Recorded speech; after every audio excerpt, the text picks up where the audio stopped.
Leak शब्द इतना डरावना, इतना भयावह हो चुका है कि सरकारें इस लीक शब्द से अब डरने लगी हैं।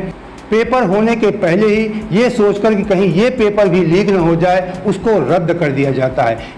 जैसे नीट का पेपर हुआ और उसके रिजल्ट आने के बाद देश में इतना शोर शराबा हुआ, युवाओं ने इतना हंगामा खड़ा कर दिया कि युवाओं के सामने सरकार को झुकना पड़ा। उसके बाद यूजीसी का नेट पेपर होता है, इसे भी एनटीए ही कराता है।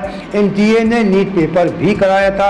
18 जून को नेट का पेपर होता है और 19 जून को नेट का पेपर रद्द कर दिया जाता है। फिर इसके बाद CSIR, ये भी यूजीसी का पेपर है, इसको भी एनटीए ही कराता है। अब लीक सबसे भारत सरकार इतना डरने लगी है कि CSIR का पेपर जो 25 से 27 जून के बीच में होना था, उसे पहले ही, एक हफ्ता पहले ही उसे रद्द कर दिया गया है, ये कहकर कि पर्याप्त संसाधन नहीं है।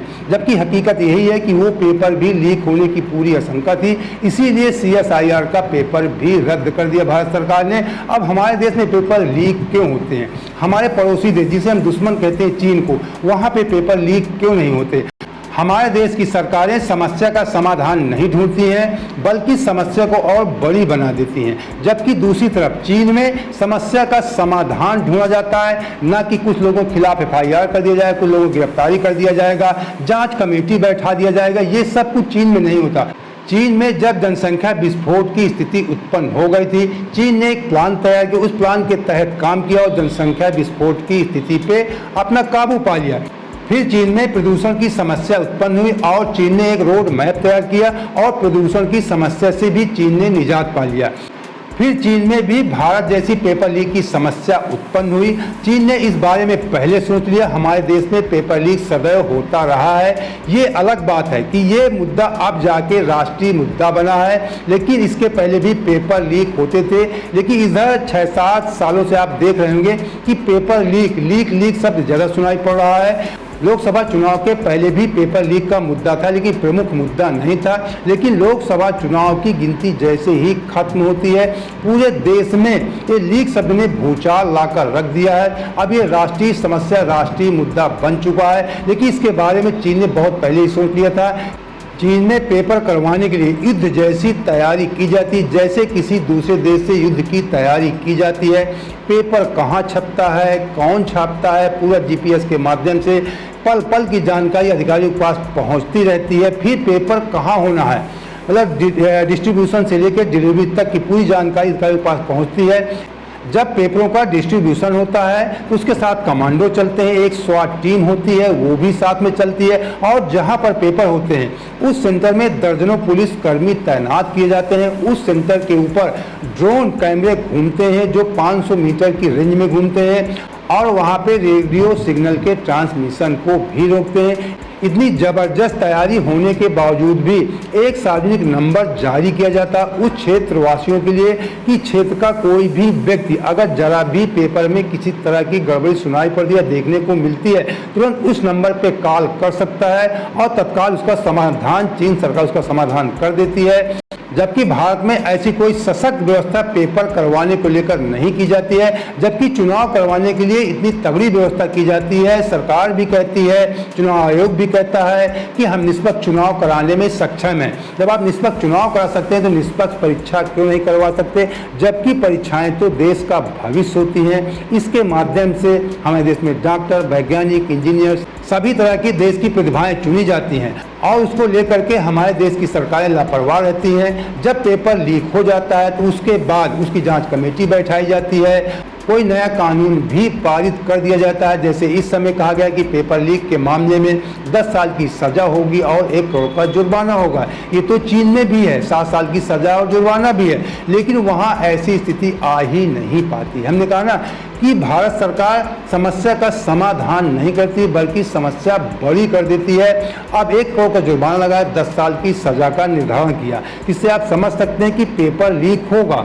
अब जो पेपर 50,000 या 1 लाख में लीक होता था, उस पेपर का रेट बढ़ जाएगा, वो 2 लाख, 4 लाख, 5 लाख में पेपर लीक होगा, या जो 10 लाख में 20 लाख में पेपर लीक होगा। लोग कहेंगे कि अब मामला सख्त हो गया है, जुर्माना ज़्यादा बढ़ गया है, सरकार इस मामले में बहुत सख्त है, अब पैसा ज़्यादा लगे, केवल इतना ही होता है। यही बात, यही सच्चाई, जमीनी सच्चाई है, ये धरातल की बात है, ये सरकारों को समझ में नहीं आती है। आप अपने आसपास इस बात को महसूस कर सकते हैं। आप किसी विभाग में जाते हैं तो लोग यही कहते हैं कि योगी जी की सरकार है, मोदी जी की सरकार है, बहुत सख्त सरकार है। जो काम आपका किसी ऑफिस में 500 रुपये में हो जाता था वो काम अब 2000 में होता। कोई छोटा मोटा काम जो 5000 रुपये में आपका हो जाता था ले दे करके वो अब 50,000 रुपये में होता है। यही सच्चाई है और इसी तरह के नियम हमारे देश में बनाए जाते हैं कि लोगों की परेशानियां बढ़ जाती हैं, ना कि समस्या का समाधान होता है। जैसे चीन ने किया कि पेपर लीक होगा ही नहीं, किसी भी हालत में नहीं होगा। युद्ध के तरीके इसकी तैयारी की जाती है, युद्ध के तरीके की तैयारी करनी भी चाहिए, क्योंकि ये देश के भविष्य का मामला होता है। जब चीन में हो सकता है, पड़ोसी देश में हो सकता है, तो हमारे देश में भी ऐसा हो सकता है। लेकिन हमारे देश की सरकार इस बारे में नहीं सोचती, केवल उनको चिंता रहती चुनाव की। कभी न कभी हमारे देश में कोई न कोई चुनाव लगा रहता है, कभी पंचायत स्तर का, कभी विधानसभा का, कभी लोकसभा का, कभी निकाय चुनाव।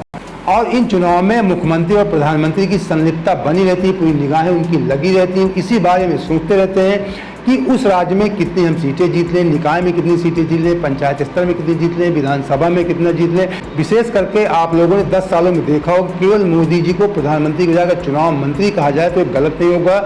वो केवल चुनाव प्रचार ही करते रहते हैं, क्योंकि पूरे देश में हर दूसरे साल या प्रतिवर्ष कहीं ना कहीं चुनाव लगा रहता है। तो मोदी जी का पूरा फोकस होता है कि राज्य दर राज्य चुनाव जीतना, अपनी राजनीतिक स्थिति को मजबूत करना, ना कि देश को मजबूत करना। इनको देश से कोई हमदर्दी नहीं है, केवल व्यक्तिगत अपनी अहमियत और अपनी प्रतिष्ठा। अगर अपनी प्रतिष्ठा के बारे में न सोचते तो हर समय कैमरे साथ लेकर न चलते।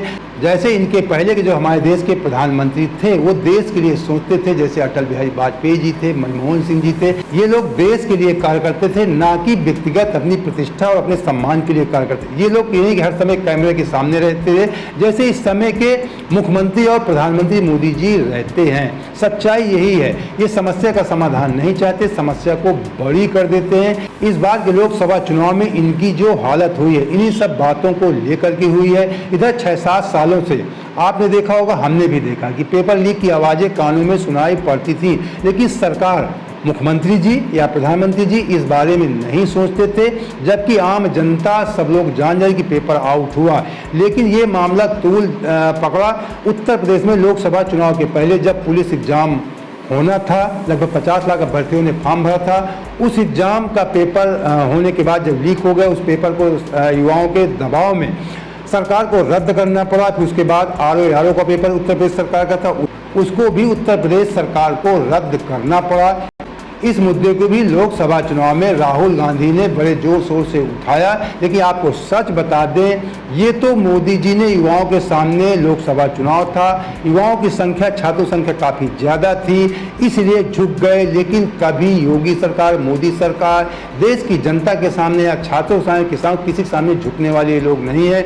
हम जानते हैं, हम प्रदेश में, उत्तर प्रदेश में रहते हैं कि यहाँ पर इसके पहले शिक्षक भर्ती हो या कोई लेखपाल भर्ती, सभी के पेपर आउट होते हैं, लेकिन सरकारें नहीं मानती, शिकायत भी की जाती है। कभी 2-4 लोगों की धरपकड़ करके और जांच का बहाना करके भर्ती पूर्ण कर दी जाती है, गलत अभ्यर्थियों का चयन हो जाता है। लेकिन ये लोग अपनी गलती मानने के लिए तैयार नहीं होते। इनको लगता है कि अगर पेपर लीक का मामला हम स्वीकार कर लेंगे तो ये लोग समझते हैं कि हमारी प्रतिष्ठा खराब होगी, हमारी सरकार की छवि खराब होगी। हमने कहा ना, इनको अपनी छवि, अपनी पार्टी की छवि, अपनी प्रतिष्ठा का ज़्यादा ख्याल है, ना कि देश के भविष्य का, ना देश के बच्चों का, छात्रों का। इनसे कोई मतलब नहीं है। अगर इनके ऊपर युवाओं, छात्रों का दबाव न होता तो न पुलिस भर्ती रद्द करते, न नीट का पेपर रद्द करते, सभी भर्तियां पूर्ण कर देते और गलत लोगों का चयन कर देते। कई वर्षों से होता आ रहा है और होता रहेगा। कितनी भी ये कमेटियाँ बना लें, कितना भी जुर्माना लगा दें, कभी इस चीज़ को बंद नहीं कर सकते। अगर इस बारे में ये लोग युद्ध जैसी तैयारी नहीं करते या चुनाव, जिस प्रकार चुनाव कहते हैं निष्पक्ष करा देते हैं लोकसभा विधानसभा का, उस प्रकार की जब तैयारी ये लोग करेंगे तभी निष्पक्ष ढंग से हमारे देश में परीक्षाएं हो पाएंगी, तभी अच्छे लोगों का चयन हो पाएगा, अन्यथा संभव नहीं है।